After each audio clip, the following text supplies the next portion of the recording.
Hello everyone and welcome to Sharp Dress Gaming, and today we're back with week 2 of the Pokemon Global League, which is in Season 4 right now. And this week we are up against the New York Klinks and their coach PapaSea.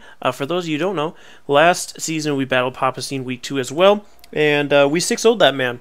Now that may be slightly attributed to Burns, but alas, we still 6-0'd him. Now he wants revenge for that, so let's see if we can stop that.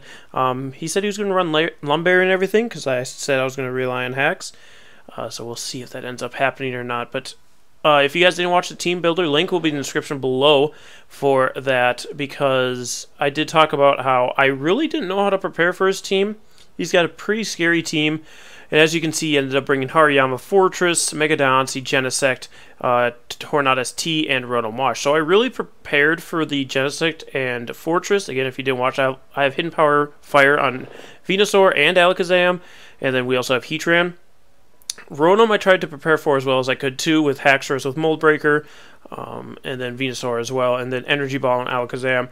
Tornadus I really don't know what I'm going to do about, and the Hariyama as well. Diancie we can probably take care of with Shuckleberry Heatran. And honestly, I probably just shouldn't have brought Stanley this week. I just really wanted to because everybody wants me to. I should have brought Mandibuzz because obviously he's got the Fortress. So now, to start off the game, I'm like, I got to lead Heatran in case he leads Fortress. I can't let him set up anything. Also, if he leads Diancie, because Diancie could be carrying Stealth Rocks, not that Mega Diancie typically do, and then I can just Flash Cannon him. So we're going to go underway knowing that I'm starting with Heatran. So we take a look to see who PapaSea sends out first. Of course, I send out Broiler, my boy, the Heatran. And he leads with Login, which is his Rotom Wash. He gets that Volt Turn, the Volt Switch right away, and I'm like, God, I can take 2 Hydro Pumps, but I don't want to. I have nothing left to do, so already I'm behind. I got to bring out the Venusaur, take whatever this Rotom wants to do. And it is going to Volt Switch here, so I guess I could have just gone for an attack.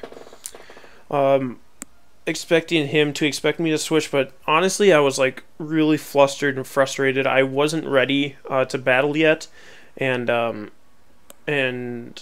wasn't completed with trying to get set up for recording before the battle invite sent. So I just accepted it and went underway, and it reflects this battle. So knowing I can't take a Hurricane, I switch out on Jellicent. He actually has Air Slash, so I know I can take one of those and actually get the Curse Body on Air Slash. So now I'm like, well, he could have Knockoff, but I think we should be fine to stay in here. I go for Shadow Ball, knowing that it can hit everything on his team, and we don't have to worry about Scald burning the Hariyama. He's going to U-turn out. Just get out of here.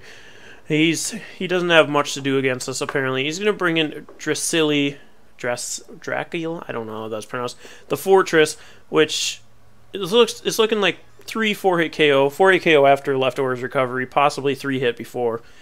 He doesn't have Leftovers, so he's probably Custap. So I'm just going to go for Scald, try and get a burn here and do a lot of damage. We do end up getting the burn, which is really nice.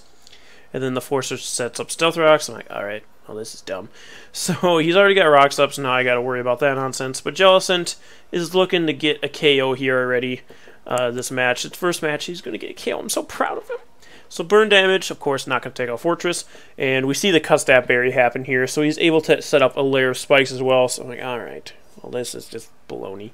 Baloney garbage. He's got all of his hazards up. I really should have brought Mandibuzz. I did go for a Shadow Ball here just in case he switched into Rotom Wash or Hariyama. And we do take out the Fortress. So Jellicent gets its 1 kill. So it's looking pretty jelly right now. And then in's going to come... How's it spelled? Toro? I thought it was throw for a second. I'm like, what? So I go for recover here, expecting him to be faster. I don't know why I expect him to be faster. I guess I'm used to running min speed, negative speed, 0 IV speed, Jellicent. So he does outspeed. I mean, recover was fine still, but he gets the knockoff off. And then I can recover here. And now, honestly, I'm waiting for this Cursed Body to get rid of knockoff, which he crits me here, which is annoying in itself. But I do get Cursed Body. But I still don't really know what I want to do. So I'm going to recover to see what moves he has for Jellicent outside of Knockoff. I was kind of expecting the switch, but he stayed in. He actually goes for Earthquake. So now we have an Earthquake in Hariyama. It's still doing a decent amount of damage to us. So I go for Shadow Ball here, knowing I can take an Earthquake. I just want to get some damage off, see if I can get Special Defense drop. We can see it's doing nothing, so it's probably Assault Vest Hariyama. He's going to go for another Earthquake. I'm like, all right, now I need to recover. And honestly, I have nothing to switch in this Hariyama is the biggest thing. And then I can't do enough damage to it with Jellicent, so I'm just sitting here recovering, trying to figure out what I'm going to do. He gets a knockoff back, so I know I have to recover here because he's going to knock off. I don't have my Mega to bring it in on a knockoff, which is kind of annoying. Not that my Mega would have been great here anyway, because Hariyama's still doing so much damage outside of it. He could just close combat me as I went for like Earthquake or whatever, and I wouldn't have knocked him out. So now I'm just honestly sitting here waiting for Cursed Body to take over again, get rid of this knockoff, and maybe I can switch in something on the Earthquake then. But it's not looking like it's happening for me. He's just continuously getting knockoffs here. I think he crits me here. Yep, critical hit. And then I recover. I'm just recovering because I'm like, I don't know what to do. I don't know what to do. And I was just so flustered and mad at myself and everything else. Because if this battle teaches anybody a lesson here, it should be prepare. Prepare for your battles. Don't hold it off to the last minute. I mean, to be fair, I have been pretty busy lately, but still. So here I just went for Scald. I'm like, well, maybe he's thick fat because he's afraid of the fire typing, and even if he does get burned, at least it's damage that's being done to him while I recover stalling. So I go for recover here, seeing that Earthquake didn't knock me out. I'm assuming it's Guts because it was doing more than when he wasn't burned, and now he's just going to continuously go for Earthquakes because the knockoff is disabled.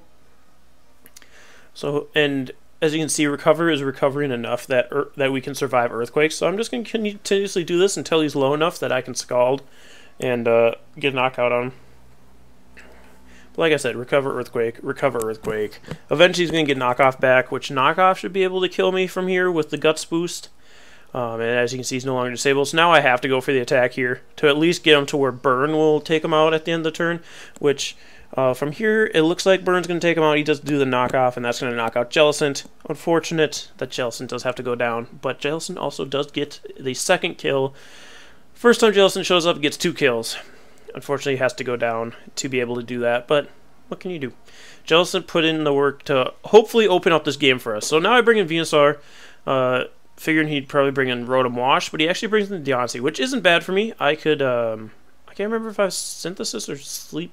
or Leech Seed on this thing. Oh, I have Leech Seed because this Deontay goes for its Mega Evolution, and I'm instantly like, I'm such an idiot. This thing has Magic Bounce. Why'd I try and Leech Seed? Not that Leech Seed was going to matter if it did get bounced back because Venusaur wouldn't get Leech Seed, but he would have just got a free attack there. But he goes for Protect. I go for Leech Seed. Obviously, it's not going to work. And then this turn, I believe I Giga Drain. He does switch out, though. I was figuring... I figured he was like going to stay in, knowing that I just went for a Leech Seed like an idiot, but he does switch into the Tornado T. I almost went for Sludge Bomb, figuring the switch, but alas, I did not. So now he's got his Mega Deontay up, so he can Magic Bounce things. He's going to Air Slash. I knew I could live one from the damage calcs, but he does flinch me, so I don't get a Sludge Bomb off. So that's pretty cool.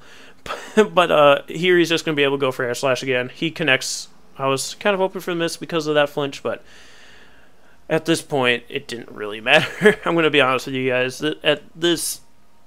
Honestly, in my opinion, this game was determined from turn 1. So Styler's going to come out here and try to do something. I think I go for the Thunder Wave, and again, instantly I'm like, I'm an idiot. He's got Deontay. Why did I just go for Thunder Wave? So I go for Thunder Wave. Fortunately enough, he didn't go out to Deontay, so it's just a useless turn with Rotom Wash coming out here. And here I figure, well, he's already got the Rotom Wash, and he's not going to switch into Deontay now, so I can go for Confuse Ray. He does go for the Hydro Pump, and the Stantler surprisingly takes it. So I'm going to get the Confuse Ray off, see if I can start doing some shenanigans with the Stantler. Unfortunately, I can't go for Earthquake here. I have to go for Giga Impact, and I contemplated going for Earthquake, expecting the switch here, which he does. So if I'd gone for Earthquake... this Deontay, I don't know that it would have taken it out, because, I mean, Deontay does lose speed. I almost want to calc this, but I don't think it does take it out. So I Giga Impact. You can see it does about 25 there, so I almost wonder if Earthquake might have been able to take him out, but he does set up a Rock Polish, and I'm like, alright, well, that's not a huge deal, because the Stantler's going to have to recharge here, of course, because of the Giga Impact. if we would have had double edge, actually we probably wouldn't have survived the turn if we had had double edge. And even if we did, he would have just straight up attacked us the following turn. So not that it really mattered in the long run. But Sandler's going to go down. It got some damage off, which is nice. But now I can bring in Heatran. Of course, we have Shuckleberry. He doesn't know that. I know that. So I'm just going to sit here. He probably thinks that I don't think he has Earth Power. So he goes for that Earth Power, ate my Shuckleberry, and even after Stealth Rocks and Spikes, it's still not going to knock out Heatran. And we're able to get off this Flash Cannon, which is going to be able to destroy this Mega Diancie. So Heatran at least gets a kill this week. I got a kill with Heatran last week, so he's up to 2 kills, I believe, now. And then in comes the Tornadus. I'm like, alright, well, I might as well just let him do what he's going to do. He's going to go for Hidden Power. I assume it's Hidden Power Ground. I'm a little surprised he just didn't carry a mixed Tornadus and use Superpower. But I guess it does save him from dropping speed. So now I'm going to bring in Haxorus. I'm like, Haxorus, you're my last hope. I need to go for Dragon Dance here and start sweeping. Because it was possible at this point that Haxorus could still sweep. I just had to be able to live this Air Slash, but unfortunately he has Icy Wind. So I'm like, alright, well, game's over now. There's no way in winning now. The Icy Wind sealed the deal for him. We had one last chance with Haxorus, but... So I went for the Dragon Dance here, obviously, as you can see. But because of the Icy Wind reducing our speed by 1, we're still going to underspeed this Tornadus, and he's going to get another Icy Wind off. There's still that hope for a miss, but alas. Alas, Haxorus goes down, not being able to do anything. Bonesaw was not ready this time. Bonesaw was not ready. So I just bring in the Alakazam.